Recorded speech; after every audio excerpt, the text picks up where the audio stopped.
Welcome to a decade that redefined movies as we know them. An era where concepts were high and the budgets were higher. A time when technology allowed for the full reinvention of genres. A period when action heroes evolved, blockbusters nearly collapsed, and a revolution began in the shadows of Hollywood.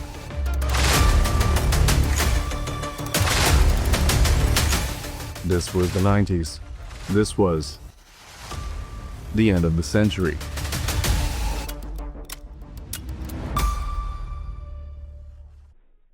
The 1990s didn't just change action movies, they completely rewrote the rules of engagement. In this first trilogy of episodes, we'll dive into the genre that served as Hollywood's ultimate laboratory, where every new technique, technology, and storytelling approach was battle-tested before spreading throughout the industry. We'll witness how a single unexpected hit sent studio executives scrambling to replicate its success, transforming action films virtually overnight. The muscle-bound titans who dominated the 1980s suddenly found themselves at a crossroads. Adapt or fade away. Some reinvented themselves brilliantly, whilst others, well, you'll see. But to truly understand this seismic shift, one that would eventually reshape blockbusters, franchises, and even how studios approached filmmaking itself, to really comprehend how we got from straightforward good versus evil showdowns to the complex, effects-driven spectacles that defined a new era, we need to go back to where it all began.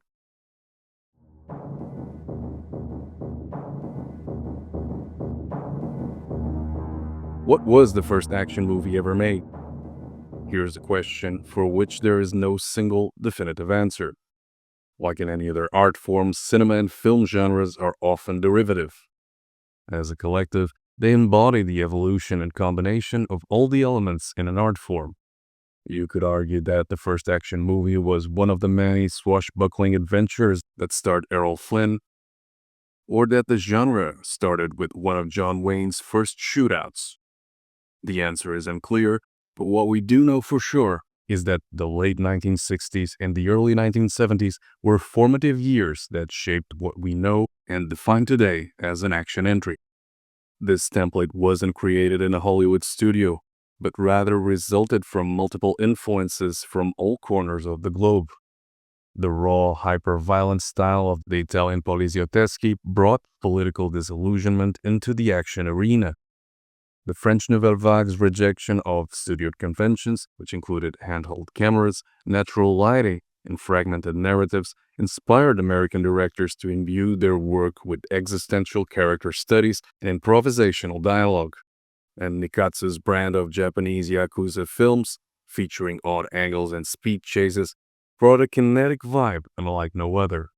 In turn, American filmmakers and producers absorbed these influences and gave back a new kind of action movie brand that reshaped global filmmaking. Producer Philip D'Antoni made the genre go faster than ever before, with the kind of high-speed chases that have never previously been captured on celluloid, also adding a cold, gritty, street perspective with the documentary style his movies offered. Rogue filmmaker Sam Peckinpah made his contribution by depicting the kind of violence and blood that not even Leone or the great Italian masters of the spaghetti westerns could match. And director Don Siegel combined all the elements of realism and established a template for the tough, uncompromising lone wolf archetype that influenced countless action films, effectively bringing the anti-hero trope to American audiences. In the process, a new breed of figures, action heroes if you will, became the human visual identities of these concepts. Names like Clint Eastwood, Lee Marvin, Steve McQueen, Burt Reynolds, and Charles Bronson were turned into genre ambassadors and became household names. These Nixon-era icons often portrayed independent, stoic mavericks who were displeased with how the system worked and took matters into their own hands. Most action titles released during this period featured gritty plots, graphic and violent visuals, and characters whose moral compass was gray at best, something that resonated with audiences during the years that immediately preceded and followed the Vietnam and Watergate eras. But in 1976, an unlikely figure joined these ranks and changed the action game forever. An unknown actor with slurred speech and a crooked smile who would redefine what it meant to be an action star. His name was Sylvester Stallone, and he was about to draw first blood in a revolution that would transform Hollywood for decades to come.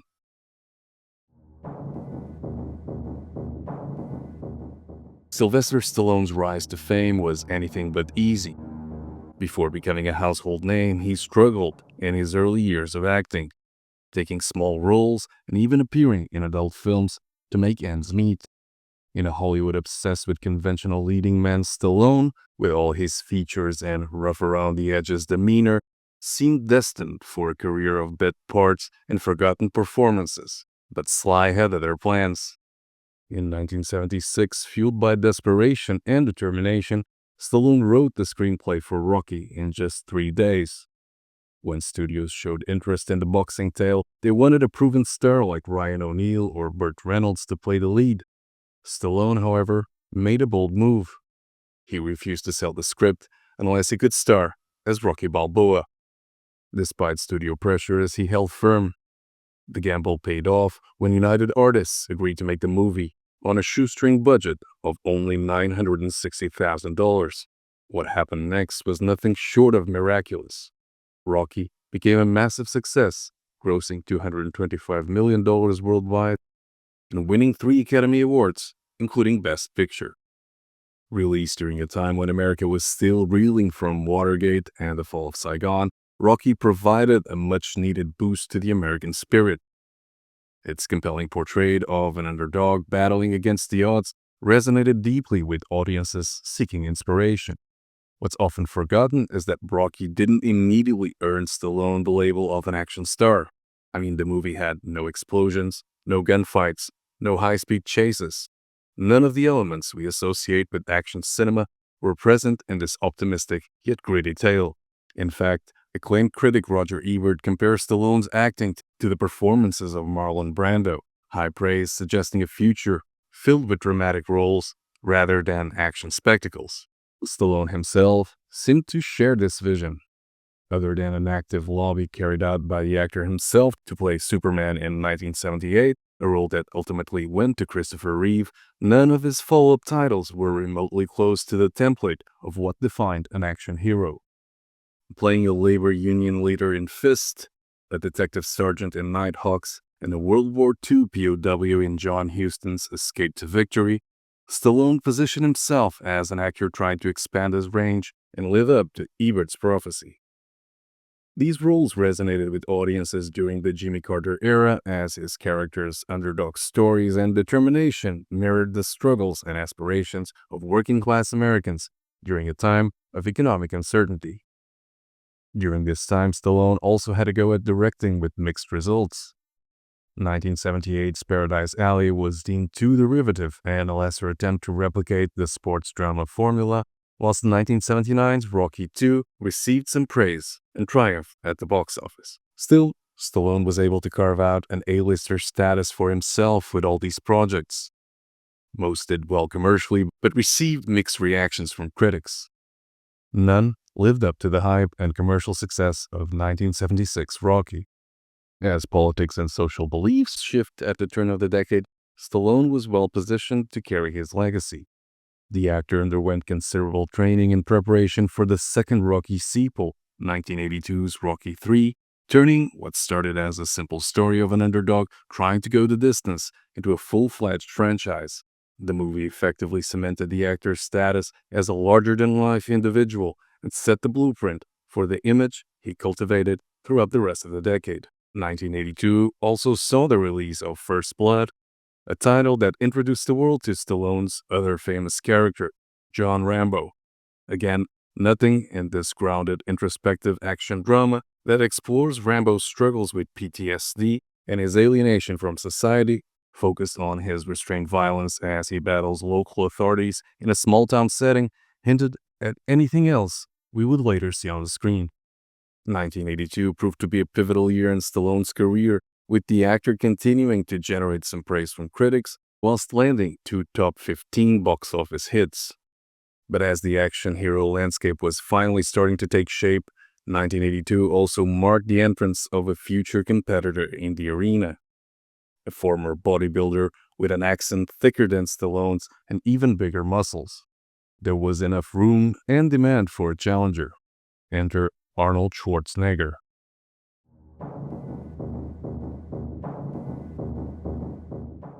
Arnold Schwarzenegger's story, although equally inspiring and sharing the same trajectory as Stallone's, was somewhat different. The Austrian-born first-generation immigrant came to personify the American dream concept in ways few others have. Unlike Stallone, who started as a struggling actor, Schwarzenegger first made a name for himself as both a bodybuilding champion and entrepreneur, with the majority of his film roles largely consisting of extended cameos that leverage his imposing physique rather than his acting abilities. His early days in Hollywood were anything but promising. His thick accent resulted in his first theatrical appearance, Hercules in New York, having his lines completely dubbed over by another actor. Certainly not a good omen for a major movie star in the making. For years, Arnold remained on the fringes of the industry. A documentary about his bodybuilding career, Pumping Iron, and small roles in films like Stay Hungry and The Villain kept him visible, but stardom seemed elusive. When he got his first big commercial break in 1982's Conan the Barbarian, there was already a high demand for muscle tough guys and a new brand of action heroes. The timing couldn't have been better.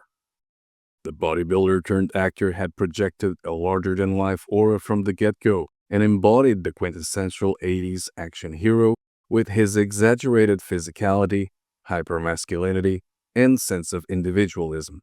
Conan the Barbarian did solid business at the box office, but its contributions to both Schwarzenegger's career and the evolution of the action movie genre are often understated.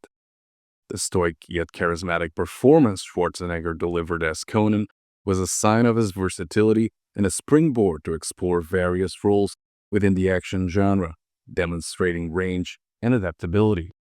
The role would also bring to light the two new criteria that would define the must-haves for any action lead: physical fitness and toughness. Whilst previous action stars had presence, few had the kind of physically imposing stature that Arnold brought to the screen. Schwarzenegger followed his 1982 official debut with two distinct yet complementary titles. 1984's Conan the Destroyer found Arnold playing the iconic role in a more laid-back, smile-prone way, which contrasted with the darker, more serious tone of the original. Commercially, the movie performed similarly to its predecessor, but fared worse with critics. But it was the second title Schwarzenegger starred in that year that would change everything. The Terminator was one of 1984's surprise hits. The 78 million grosser was different than anything ever seen before, and its unique combination of modern-day setting and cyberpunk vibes cemented its popularity with fans. Director James Cameron had initially considered Arnold for the hero role of Kyle Reese, but saw something in the Austrian's presence that screamed unstoppable killing machine. It was a stroke of genius.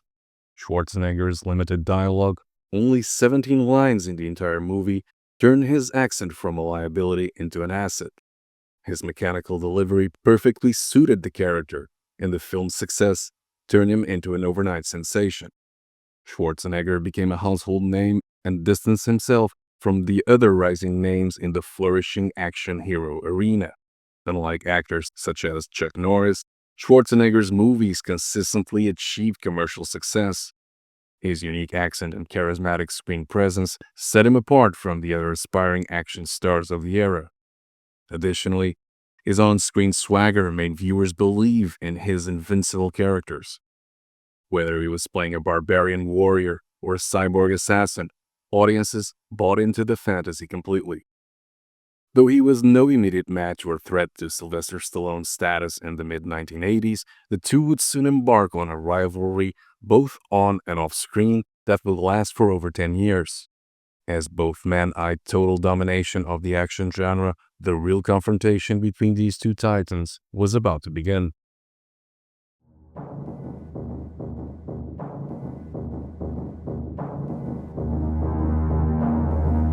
By 1985, the golden age of action movies had truly begun. Gone was the cater of Vietnam and Watergate cynic heroes, replaced by the Herculean male action hero, a patriotic Übermensch that fully embodied the values of Reagan's America. This shift wasn't merely aesthetic, it represented a fundamental change in Hollywood's approach to action cinema. Also gone were the gray morality areas and the individual versus establishment narratives that drove earlier films in the genre. Action movies had transformed into a major export and a staple of America's soft power in the ongoing Cold War against the evil empire. Plots now focused on tackling organized crime, drug trafficking, and domestic terrorism, mirroring Reagan's domestic and international policies. Many films emphasized America's strength on the global stage in opposition to communism. And nobody embodied the one-man army can-do attitude central to Reaganite ideology better than Sylvester Stallone and Arnold Schwarzenegger. The rivalry between these two titans truly crystallized in 1984 and 1985. The Austrian oak gained some momentum when Stallone opted to star in the box office and critical misfire Rhinestone instead of potential hits like Romancing the Stone and Beverly Hills Cop. But Stallone quickly recovered in 1985 with two commercial, if not critical, hits that represented a significant shift in action cinema's cultural messaging. The actor, who also penned the scripts, took his two most iconic characters from their grounded narratives into the global political arena. In just 3 years, John Rambo transformed from a PTSD-suffering Vietnam vet in First Blood to a flag-waving one-man army in Rambo: First Blood Part 2. Similarly, Rocky Balboa embarked on an ideological journey in Rocky IV, with the all-American hero battling the Soviets in the ring against Ivan Drago. Even before America's rightward political shift, before the optimism of the Reagan administration fully settled in, Stallone was already a cultural ambassador, leading millions. The evolution of both characters not only mirrored Stallone's career, but also explained how he became a megastar. He truly embodied America's vox populi and the political, social, and economic changes that occurred between his debut in 1976 and his commercial apex in 1985. Whilst critics trashed both Rambo 2 and Rocky 4, audiences loved them. The films delivered a combined domestic gross of $278 million, positioning Stallone as the #1 draw at the box office. This outcome dwarfed Schwarzenegger's 1985 efforts, Commando and Red Sonja, which yielded a combined U.S. gross of just $42 million. The financial disparity between the two action stars was reflected in their paychecks. By 1986, Stallone signed a two-picture deal with Cannon Group, reportedly earning $13 million per film. Schwarzenegger, on the other hand, was averaging just $2 to $3 million per movie. Despite the gap, both action heroes fiercely competed at the box office and in real life, mainly through anecdotal incidents, to outperform each other in ticket sales, body count, and the supreme title of the de facto action hero. The year 1987 proved pivotal in their rivalry. After 1986 Cobra failed to match Stallone's commercial track record and Over the Top bombed at the box office, failing to recoup its budget, Sly's partnership with Cannon was terminated. No pun intended. Schwarzenegger, meanwhile, saw his status rise, recovering from 1986 Raw deal underperformance, thriving with both the box office hit Predator and Running Man doing solid business. But as the tides were turning and the scales started to tip towards Arnold, a silent revolution was taking place in action cinema. One that included a hostage situation, a high-rise building, and a barefoot cop who was never supposed to change cinema forever.